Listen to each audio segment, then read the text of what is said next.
رحم اللہ من قرأ الفاتحہ. ایک سیکنڈ, روٹیٹ یور ڈیوائس.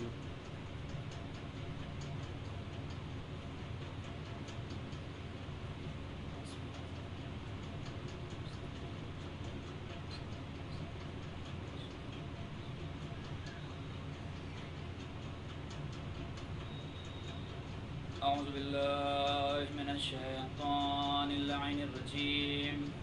بسم اللہ الرحمن الرحیم. الحمد للہ رب العالمین. الصلاة والسلام علی اشرف الانبیاء والمرسلین سیدنا و نبینا و شفیع ذنوبنا مولانا و مولا الثقلین جد الحسنین ابی القاسم محمد وعلى اہل بیتہ الطیبین الطاہرین المعصومین المظلومین ولعنۃ اللہ علی اعدائہم اجمعین. اما بعد فقد قال اللہ تبارک وتعالی فی قرآن المجید وقوله الحق بالحق. بسم اللہ الرحمن الرحیم. واستعینوا بالصبر والصلاة. اللهم صل علی محمد وعلی محمد وعجل فرجهم واشرنا معهم. محترم ناظرین کرام, دعائے سکینہ پیج سے آج برادر بزرگ کے حکم سے خطاب کرنے کا شرف حاصل ہوا. بہت ہی مختصر وقت میں آپ تک کچھ گفتگو پہنچانی ہے. خداوند عالم نے قرآن مجید میں ارشاد فرمایا وَاسْتَعِينُوا بِالصَّبْرِ وَالصَّلَاةِ. مدد مانگو, مدد چاہو, بالصبر, صبر کے ذریعے سے, والصلاة, اور نماز کے ذریعے سے. آج کا کوئی بھی انسان ایسا نہیں ہے کہ جس کو کبھی بھی کسی بھی طریقے سے کہیں پر بھی ولو تھوڑی سی ہی مدد کی ضرورت پڑے, لیکن ہر انسان کو مدد کی ضرورت ضرور پڑتی ہے. اب آئیے بات کو اور میں محدود کروں. جب مسلمان نماز پڑھنے کے لیے مصلی عبادت پر آتا ہے, جب امام حسین علیہ السلام کا چاہنے والا آ کر کے مصلی پر نماز پڑھنا شروع کرتا ہے, تو پورے دن بھر کی نماز میں کچھ نہیں تو کم سے کم 10 مرتبہ سورہ الحمد کی تلاوت ضرور کرتا ہے. اور اس سورہ الحمد میں جو فقرہ ادا کرتا ہے اپنی زبان سے, وہ یہ کہتا ہے ایاک نعبد و ایاک نستعین. بے شک ہم تیری ہی عبادت کرتے ہیں اور تجھ سے ہی مدد چاہتے ہیں. اب ایک طرف نماز پڑھنے کے لیے بندہ اللہ کے سامنے حاضر ہوا, اور دوسری طرف بندہ ہی مدد مانگ رہا ہے. کیا کہہ رہا ہے؟ ہم تیری ہی عبادت کر رہے ہیں اور تجھ سے ہی مدد چاہتے ہیں. ادھر سورہ الحمد میں بندے نے اپنی عرضی خدا کے سامنے پیش کر دی, اے خدا ہم تیری عبادت کرتے ہیں اور تجھ سے ہی مدد چاہتے ہیں. ادھر سورہ بقرہ میں اللہ کہہ رہا ہے وَاسْتَعِينُوا بِالصَّبْرِ وَالصَّلَاةِ. تم مدد مانگ رہے ہو تو میں مدد کا طریقہ بتا رہا ہوں. تم مدد حاصل کرو صبر کے ذریعے سے اور نماز کے ذریعے سے. ایک صلوات پڑھے محمد و آل محمد. اللہم صلی اللہ علیہ وسلم. تو عزیزان محترم, اللہ نے ہمیں اس طریقے سے مدد کا سلیقہ ہمیں بتایا ہے کہ جب کبھی بھی تمہیں کوئی مشکل آن پڑے, اور یہ ہمارے لیے نہیں بلکہ ہمارے ائمہ کا یہ طریقہ کار رہا ہے کہ جب وہ کسی مشکل میں پڑ جاتے تھے تو وہ آ کر کے مصلی الہی پر 2 رکعت نماز شکرانہ اور حاجت کی ادا کرتے تھے, اور اپنی مشکلات کو نماز کے ذریعے آسانیوں میں تبدیل کر لیا کرتے تھے. عزیزان محترم, اس میں میرے اس مضمون میں, میرے اس موضوع میں 2 چیزیں ہیں. ایک ہے صبر اور ایک ہے صلاۃ یعنی نماز. اب جو علماء نے بتایا ہے صبر سے مراد, بعض علماء نے اس کی تفسیر کی ہے کہ روزہ مراد لیا گیا ہے. عزیزان محترم, آپ دیکھیں کہ صبر کرنا, اور خاص طور سے آج کا جو زمانہ چل رہا ہے, آج کا جو ماحول چل رہا ہے, ایسے وقت میں ہمیں کرنے کی اشد ضرورت ہے, کیونکہ ہر جگہ پر عزاداری امام حسین علیہ السلام کو روکنے کی کوشش کی جا رہی ہے, عزاداروں کو مارنے کی کوشش کی جا رہی ہے, ہر جگہ پر تعزیہ نہ اٹھنے دینے کی دھمکیاں دی جا رہی ہیں. اس کے لیے ہمیں چاہیے کہ ہم ایک ایسا طریقہ بنائیں کہ جس سے ہم امام حسین علیہ السلام کے بتائے ہوئے راستے پر چلتے ہوئے عزاداری کو فروغ دے سکیں. اس لیے کہ ہمارے اور آپ کے یہاں جو نوجوان ہمارے بھائی ہیں وہ جذبات میں آ جاتے ہیں, اور جذبات میں آ کر کے وہ اپنا تو نام خراب کرتے ہی کرتے ہیں، ساتھ ہی ساتھ اسلام کا نام بھی خراب کرتے ہیں۔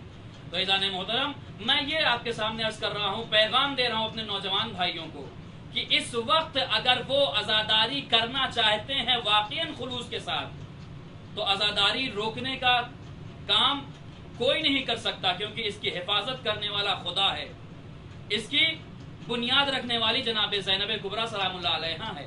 اس کو کوئی بھی ختم نہیں کر سکتا، کوئی بھی بند نہیں کر سکتا، اس لیے کہ قرآن میں خدا نے خود فرمایا ہے فَاذْكُرُونِي أَذْكُرُكُمْ، تم میرا تذکرہ کرو میں تمہارا تذکرہ کروں گا۔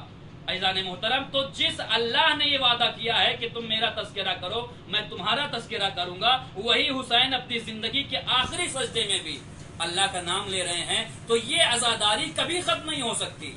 اب ہمیں اور آپ کو ایک اسٹریٹجی بنانی ہے، ایک طریقہ کار بنانا ہے کہ کس طریقے سے ہمیں عزاداری برپا کرنی ہے، صبر کے ساتھ، استقامت کے ساتھ۔ ہمیں جوش میں نہیں آنا ہے، ہمیں ولولے میں آ کر کے اپنے اس دین اسلام کو بنائے ہوئی تمام چیزوں کو خراب نہیں کرنی ہے۔ عزیزان محترم، یہ بطور پیغام آپ کے سامنے پیش کر رہا ہوں۔ آئیے اب آج کے زمانے میں جو یہ بتایا گیا کہ نہیں تعزیہ نہیں رکھا جائے گا، جلوس نہیں نکالا جائے گا، کچھ حد تک اس بیماری کی وجہ سے، اس وبا کی وجہ سے ہم اپنی عزاداری کو محدود طریقے سے انجام دیں گے۔ اگر کوئی یہ کہہ رہا ہے کہ نہیں عزاداری ہم کرنے ہی نہیں دیں گے، تو آپ بالکل پریشان نہ ہوئیے، کیونکہ ان کو تاریخ اسلام کے وہ نامور لوگوں کا نام بتائیے اور ان کی تاریخ کا مطالعہ ان کو کرائیے کہ دیکھو دین اسلام کو مٹانے والے ایسے ایسے لوگ بھی آگے گزر گئے ہیں، جیسے نمرود، جیسے شداد، جیسے فرعون۔ یہ وہ لوگ تھے کہ جنہوں نے اپنی طاقت کے بلبوتے، جنہوں نے اپنے پیسے کے بلبوتے، جنہوں نے اپنی دولت کے بلبوتے، اپنی تمام تر چیزوں کے باوجود ہوتے ہوئے یہی کوشش کی کسی طریقے سے خدا کا نام مٹ جائے، کسی طریقے سے اسلام مٹ جائے، لیکن اسلام تب بھی باقی تھا، اسلام اب بھی باقی ہے، اسلام قیامت تک باقی رہے گا۔ ایک صلوات پڑھے بر محمد وآل محمد، اللہم صلی علی محمد۔ عزیزان محترم، توجہ ہے، تو عرض یہ کرنا آپ کے سامنے کہ صبر سے ہمیں کام لینا ہے، اور آج کی حکومت اگر ہماری عزاداری میں دقتیں لا رہی ہیں، اڑچنیں پیدا کر رہی ہے، تو خدا کی قسم ہمیں جذبات میں آ کر کے کام نہیں لینا ہے، ہمیں یہ دیکھنا ہے کہ کربلا میں امام حسین اسلام نے کس طریقے سے صبر کا مظاہرہ کیا ہے۔ اگر ہم جذبات میں آ کر کے دین اسلام کو برباد کرنے کی کوشش کریں تو اس سے پہلے ہمیں کربلا والوں کو دیکھنا چاہیے کہ وہاں پر 18 برس کے جناب علی اکبر کڑیل جوان موجود ہیں، جناب عباس جیسے شجاعت مند موجود ہیں، اس کے باوجود وہاں پر انہوں نے اپنی شجاعت کا مظاہرہ نہیں کیا۔ جناب علی اکبر نے یہ نہیں کہا کہ بابا یہاں پر ایسے نہیں ایسے کیا جائے، اطاعت امام میں صبر کرتے چلے گئے، اور صبر کا نتیجہ یہ ہوا کہ جب تک یہ دنیا باقی رہے گی، جب تک یہ کربلا باقی رہے گی، تب تک جناب علی اکبر کا نام باقی رہے گا، شجاعت جناب عباس کا نام باقی رہے گا۔ عزیزان محترم، کس طریقے سے جناب عباس نے صبر کا مظاہرہ کیا ہے، بس مجھے وقت بہت کم دیا گیا ہے، اسی لیے میں آپ کے سامنے مختصر الفاظ میں اپنی بات کو سمیٹ کر کے پائے تکمیل تک پہنچا رہا ہوں۔ کس طریقے سے جناب عباس نے صبر کا مظاہرہ کیا ہے۔ ہمارے بعض نوجوانوں نے یہ کہا کہ نہیں ہم تو جلوس نکال کر رہیں گے، ہم تو یہ فلاں کام کر کے رہیں گے، ایسا ضروری نہیں ہے۔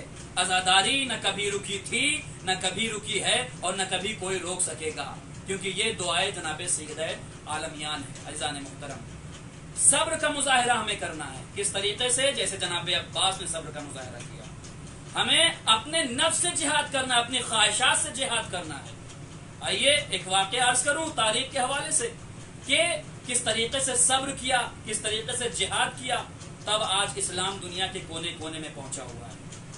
جناب پیغمبر اسلام حضرت محمد مصطفیٰ صلی اللہ علیہ وآلہ وسلم، آپ ایک جنگ سے پلٹ کر کے واپس آئے، اصحاب نے کہا یا رسول اللہ رجعنا من جہاد الاصغر، اصحاب سے یہ کہتے ہیں پیغمبر اسلام رجعنا من جہاد الاصغر، ہم چھوٹے والے جہاد سے پلٹ کر کے واپس آئے ہیں۔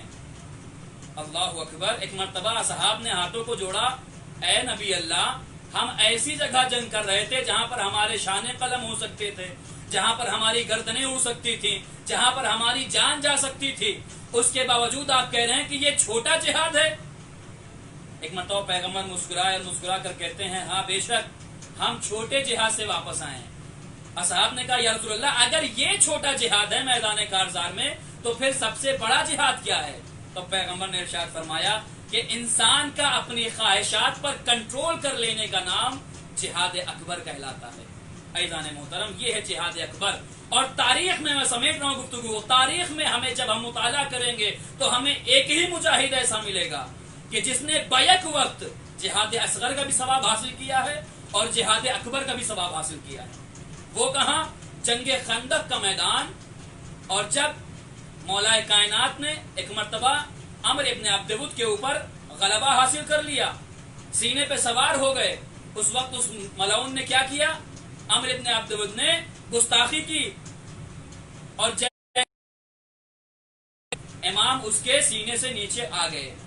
اب دیکھنے والوں نے کہا کہ امام کو نہیں چاہیے تھا کہ وہ نیچے اتریں، یہ فن جنگ نہیں ہے کہ وہ ایک مرتبہ دشمن کے اوپر غلبہ پا جائیں اس کے بعد پھر سے نیچے آ جائیں، یہ نہیں ہونا چاہیے تھا۔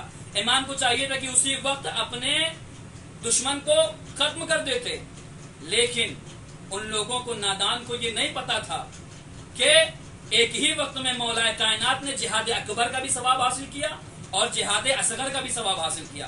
وہ کیسے؟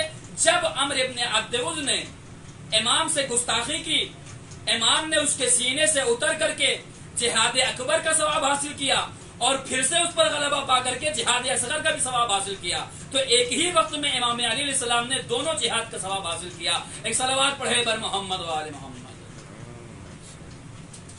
توجہ ہے عزیزان محترم، بس میں اپنی منزل کی طرف آ رہا ہوں۔ جہاد اکبر اور جہاد اصغر، ہمارے ائمہ نے معصومین نے فرمایا الشجاع من غلب علی ہوا، شجاع وہ ہے، بہادر وہ ہے کہ جو اپنے خواہشات نفسانی پر کنٹرول کر سکے، قابو پا سکے۔ جذبات میں آ جانے کا نام شجاعت نہیں ہے، ہاں مصیبت پر صبر کرنے کا نام شجاعت ہے۔ ہم کسی کو جواب دے سکتے ہیں اپنی طاقت کے ذریعے سے، لیکن اس کے باوجود ہم جواب نہ دیں، خدا پر اس کو چھوڑ دیں، اس کو کہتے ہیں صبر۔ عزیزان محترم، یہ عزاداری بہت ہی مشقتوں کے ساتھ، بڑی ہی محنتوں کے ساتھ ہمارے درمیان آج ہمارے گھروں میں فرش ازا بڑے آرام سے بچھ رہے ہیں، لیکن ایک زمانہ تھا کہ جب یہی فرش ازا بچھانے سے پہلے لوگ صرف شیعہ ہونے کی وجہ سے انہیں ٹارگٹ کر لیا جاتا تھا اور قتل کر دیا جاتا تھا۔ تو خدا کے لیے اس عزاداری کو رسم نہ بنا کر کے اس عزاداری کو اپنے طریقے سے منائیں اور جذبات سے بالکل اس کو عاری رکھیں، بالکل اس کو خالی رکھیں۔ صبر امام حسین، جس طریقے سے انہوں نے مظاہرہ کیا کربلا کے میدان میں، اور جناب عباس کا تذکرہ میں نے کیا، آج محرم کی وہ 6 تاریخ آپ کے سامنے گزر گئی۔ جناب عباس جب کربلا کے میدان میں پہنچے ہیں، اپنے ہاتھ سے خیمے لگائے جناب عباس نے، لیکن کیا ہوا؟ حکم امام، جناب زینب کا سہارا لیا اور سہارا لینے کے بعد کہا اے بہن زینب اپنے شیر کو بلا لو، وہ اس وقت بڑے غیظ میں ہے۔ امام حسین علیہ السلام نے کیوں نہیں منع کیا؟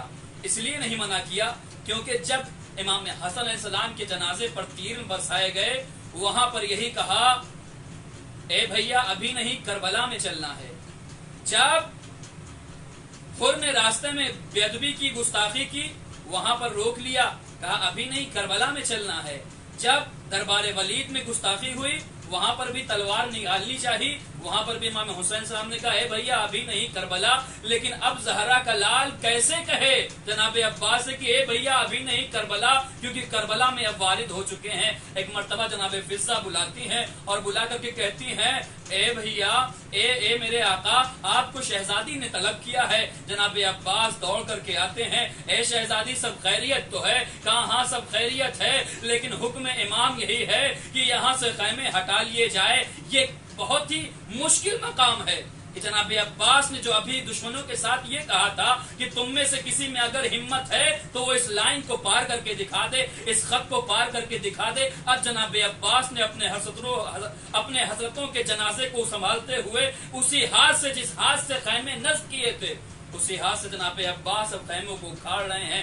یہ ہوتا ہے انسان صحیح طریقے سے شجاع, یہ ہوتا ہے صحیح طریقے سے بہادری کا ہنر دکھانا. اللہ اکبر, اسے کہتے ہیں پوری طریقے سے صبر کرنا, اطاعت امام کرنا. اللہ اللہ, وہ وقت بھی آیا کہ میں نے جناب حر کا تذکرہ کیا, کس طریقے سے یہ صبر کا کارواں بڑھتا چلا گیا, اور صبر کے مقام وہ آیا کہ جناب حر نے ایک مرتبہ امام حسین کا راستہ روک دیا. امام حسین نے صبر کیا, لیکن کیسا صبر کیا, قیامت تک آنے والے لوگوں کے لیے درس ہے کہ دشمن کو بھی پیاسا نہیں دیکھ پا. ایک مرتبہ کیا دیکھا کہ وہاں پر سارے کے سارے لشکر والے ہیں جو پیاس کے عالم میں مجبور ہیں, جو اگر پانی نہ دیا جائے تو وہ خود بخود اس دنیا سے چلے جائیں گے. لیکن کیا کہنا سلام ہو صحرا کے لال کو کہ دشمن کی پیاس کوئی برداشت نہ کر سکے. ایک مرتبہ وہ حکم دیتے ہیں کہ سب کو پانی پلایا جائے, یہاں تک کہ گھوڑوں کو بھی سیراب کیا گیا.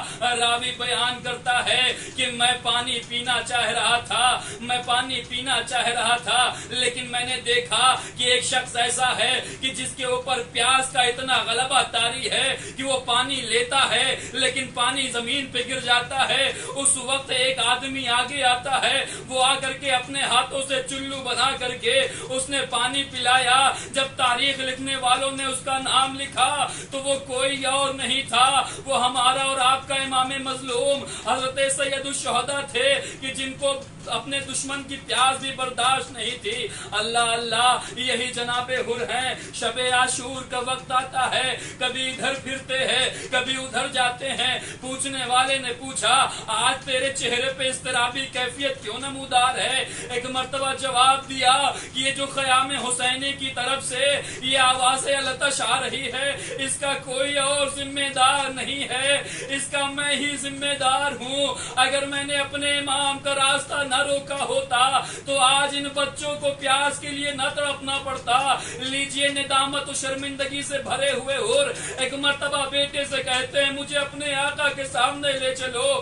بیٹا بھی تیار ہوتا ہے, بھائی بھی تیار ہو جاتے ہیں, اور غلام کے ساتھ یہ مختصر سا قافلہ نار سے نکل کر نور کی طرف جانے لگتا ہے. لیجئے جیسے ہی آنکھوں پر پٹی بندھوا لی, اپنے ہاتھوں کو پسے پس پشت بندھوا لیا, جیسے یہ قافلہ آگے بڑھا ایک مرتبہ بچے نے کہا اللہ اکبر. حر نے تکبیر کی وجہ پوچھی, اے بیٹا یہ اللہ اکبر کیوں بلند کیا؟ کہا اے بابا ہمارے استقبال کے لیے جناب عباس آ رہے ہیں.